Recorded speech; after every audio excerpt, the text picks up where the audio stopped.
idea for Weird Fishes came to me at a really strange time, but also arguably at the right time in the sense that it came in a clutch. The original plan was to create a live action short film, and for a long time it was in development. I'd worked on multiple screenplays, sent them out, and assembled a cast, but in the end things fell through, and this happened every single time. That's when the idea for Weird Fishes came to me. I've done analog horror in the past, but I wanted to make something that was more contained and very different from how I usually write my narratives, something less explained and more abstract.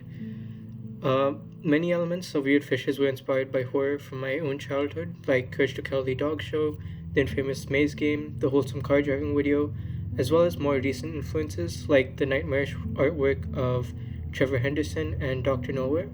The latter two especially inspired the design of Weird Fish's antagonist. The design was created by my longtime friend Pranav Patro.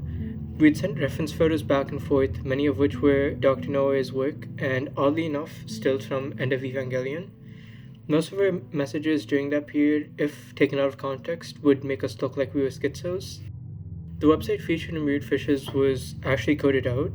Unfortunately, being a computer science student, I had the misfortune of trying to understand the code and get it working. The website's design was inspired by recent ARG-esque websites used for films like Bring Her Back and Longlegs.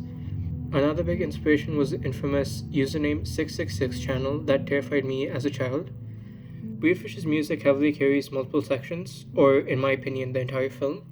It was composed by Noah Parker, who pulled it off in an insanely short time period. The references we used, and the ones that especially helped me picture it, were Gary Ashia's soundtrack for Cure, and the songs from the artist T-Rex, who, for some reason, also has a cameo in the film. The voice acting in Weird Fishes was also a very crucial part. Because the film had very little live action parts, the voices had to carry a lot of emotion without ever seeing any of the characters' faces. Here's a short snippet from Eric, who played the lead character, Andy. Hi, I'm Eric, and I voice Andy in Weird Fishes.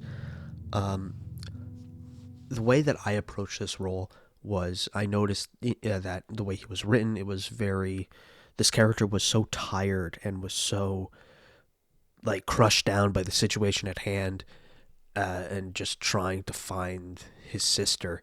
I also took inspiration from other analog horror series, mostly the Mandela catalog, and the way that those characters were written and the way that those characters were performed. I wanted to do something like that. The voices for the other characters provided by Lixon, George Lincoln, and Definitely Not Joe were chosen from dozens of other talented voice actors. All three of them were incredibly talented and helped bring my vision to life. I don't think I've done anything revolutionary with Weird Fishes, or even anything that would be considered especially good by standard measurements. However, it was a really fun process, and it was free, which my wallet appreciates. If there's anything I'd want to say to other creators out there, it's just to go out and make stuff.